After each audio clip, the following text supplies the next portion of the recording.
When I was studying in Mexico years ago, everyone kept talking about the apparitions of Our Lady of Guadelupe, and always saying how it was the greatest apparitions that the church has ever seen.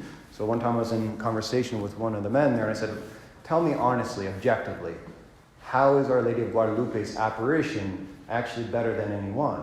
And he just looked at me and said, it's very simple. Mary visited many places for a time, whether it been Lourdes or Fatima or Knock. But after she came to Mexico, she never left. So it's the only apparition of Our Lady where a miraculous image of herself was left after her departure. And I'd like to speak about that very image today. And I'm handed out, make sure everyone has one of these. It's a handout of the main details I'm going to address in this homily. You're not allowed to look at it until I actually start talking about it, though. I took a chance putting it out there for you. But first, I want to give a word about the societal context in which Our Lady appeared in Mexico in 1531. The Aztecs were a very religious people, and the Aztecs were the governing kind of tribe or nation of Mexico in that time, and it guided their entire way of life. And they worshipped the sun god, and according to their beliefs, they had to offer human blood continually to the sun so that it would keep moving. And they believed that if they ever stopped sacrificing human beings for that end, that the world would come to an end. And so every Aztec city had a temple pyramid about 100 feet high. And upon that altar, at the very top of the steps, the priests offered human sacrifices to God, whom they called the lover of hearts and the drinker of blood. And when I was studying this context, they go into great detail about how those sacrifices were carried out, which I didn't think was too appropriate for a mass, but it does show just how intense the climate was there in that religious context. And considering the fact that the Aztecs controlled 371 towns and the law required 1,000 human sacrifices for each town with a temple pyramid, some estimate that over 50,000 humans were sacrificed each year on those altars. And the location, this is really fascinating, the location where the Blessed Virgin Mary appeared to Juan Diego in Tenochtitlan was the center of Aztec worship, right where modern-day Mexico City is, a place where it said 80,000 men were sacrificed over a period of just 4 days. And their society revolved around this religious belief. And after the Spanish came in 1519, in time, they little by little were able to outlaw human sacrifices. And the Catholic priests even went around and they would ascend the steps of those pyramids, exorcising them, and then offering the unbloody sacrifice of the Mass upon those very altars. But due to a number of reasons, whether it was abuse of the natives by the colonizers who just came there for their own profit, or the fact that a lot of the colonizers brought diseases with them, and the fact that their religion had been basically outlawed to them, there's a lot of conflict that had begun between the Aztecs and the colonials. And they were not having much of a success at all in bringing the faith to those people, because they were almost having like a religious crisis, because they had based their whole beliefs in God around human sacrifice. So when that had been taken away and the world didn't come to an end, they felt abandoned by God, by their gods, but they also didn't want to take the Christian God that was being offered to them by these people who they had no real relationship with. And so that's a simplified view of the cultural context of when Mary appeared in Mexico on this day. So it was on a Saturday, December 9th, 1531, when a recent convert and a very poor peasant, he was just above the class of slaves, Juan Diego, was walking on his way to Mass, and when he was walking by the hill, he had to walk a couple miles just to get to his church, he saw a woman on top of this hill in the middle of winter, very beautiful, and he heard birds singing, and she was calling out to him. And I want to read exactly what she said. She said, "Juanito, my dear Juan Diego, know for sure, my dearest, littlest, and youngest son, that I am the perfect and ever Virgin Holy Mary, Mother of the God of truth, through whom everything lives, the Lord of heaven and earth. I want very much to have a house built here for me, in which I will show the true God. I will exalt him and make him manifest. So I, who am your merciful mother, may therein exhibit and give all my love, compassion, help, and protection to you and to all the inhabitants on this land and all the rest who love me, invoke me, and confide in me. She went away at that time, and Juan Diego, he went to I'm not going to spend too much time on the apparition itself, but it's a very beautiful story about him going to the bishop saying, that's an incredible claim, you can't possibly bring that without proof. So he sent him away, and Juan Diego tried to avoid Mary going back there, so he tried to go around the other side of the hill the next time he had to go to church. And Mary came to him over there, and he tried to beg her to send somebody else, to send someone more illustrious than myself, someone that is more credible. Then the bishop will believe you, and you can build your church. And Mary said to him, I don't want anybody else. I have chosen you. And at this point, he went back again. The bishop saw him for a second, then kicked him out and told him not to come back without a sign again. The next time Mary appeared to him, she offered him this miracle where she said, on the hilltop, she raised up roses. This is the middle of December, and it's a rocky terrain, so nothing grows there. And this huge rose bush grew up right on the top of this Tepeyac hill.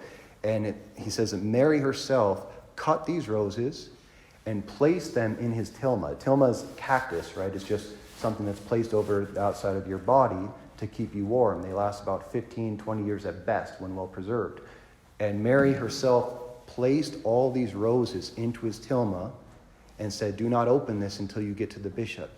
And so Juan Diego went back to the bishop. They made him stand outside for 2 hours, and the assistants were trying to rip his arms open to find out what he had in there, but they couldn't move his arms. And finally the bishop allowed him to come in, and the moment that he dropped his arms, the image of Our Lady of Guadalupe, right here on the back wall, miraculously appeared in front of everybody's eyes. So I want to talk today about the miracles of that tilma, and I encourage you to actually look into the full story. Now you may take out your handouts. I feel like I'm back in elementary school. No coloring on it while we're talking.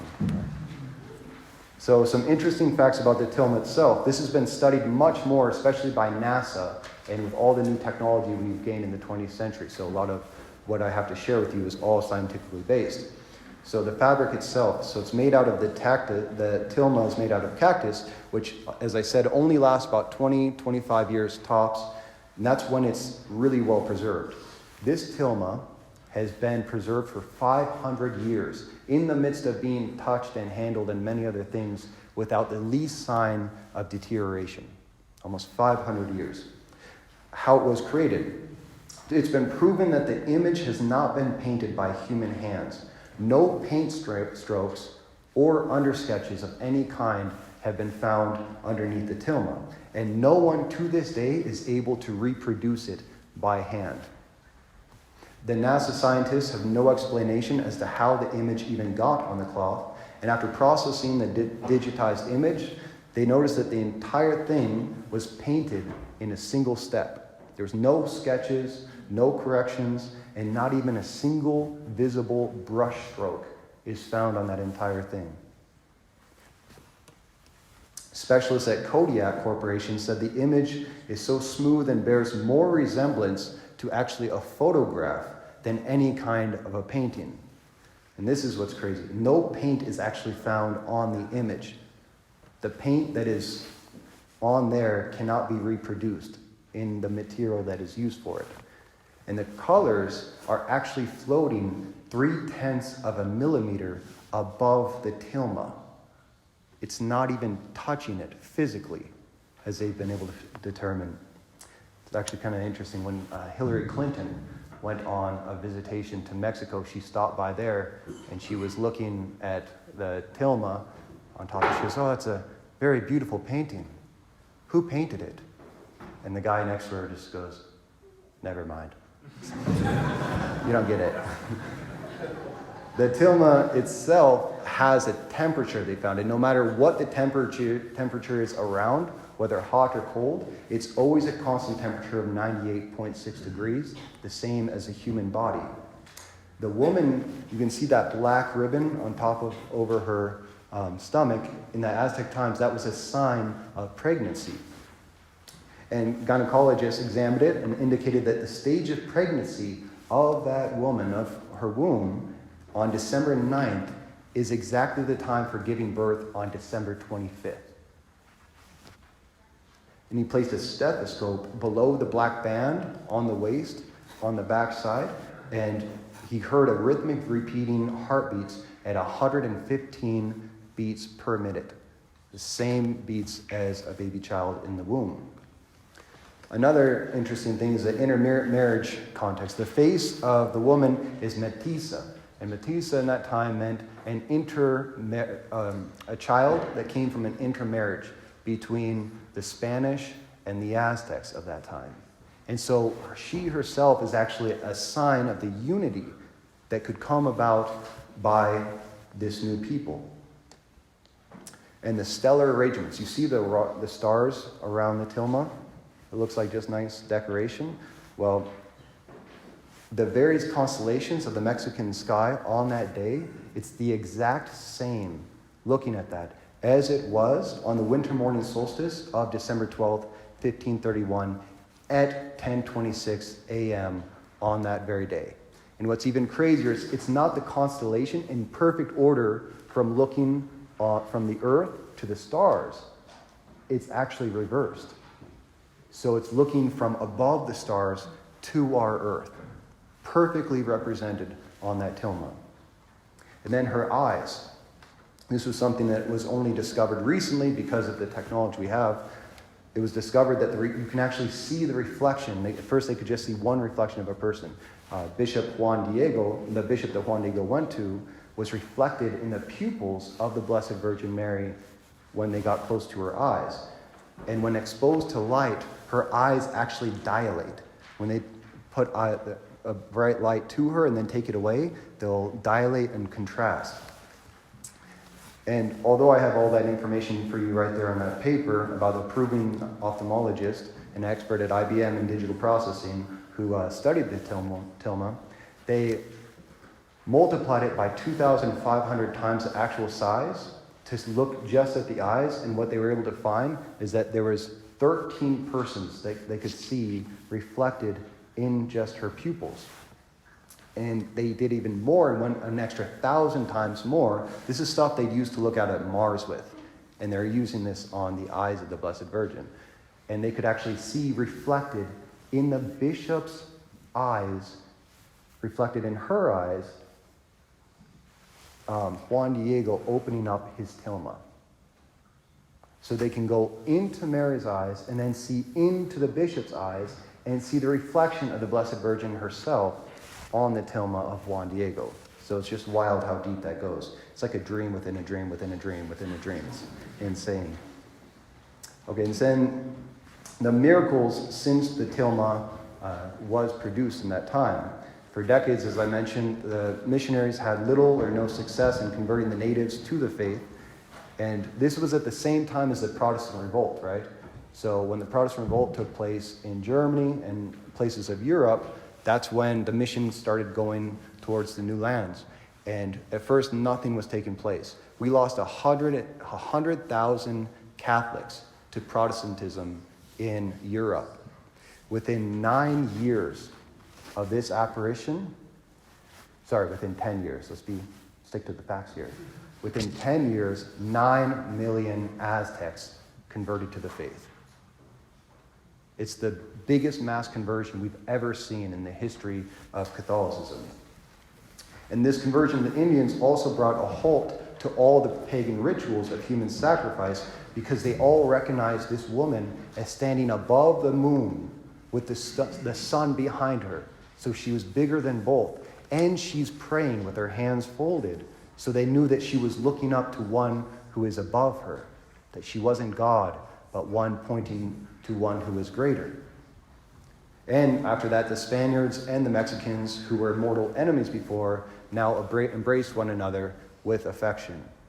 And in 1928, a group of communists, Masons, came in with a bunch of roses in a pot, and put them underneath the tilma, right underneath it as it is in the old basilica.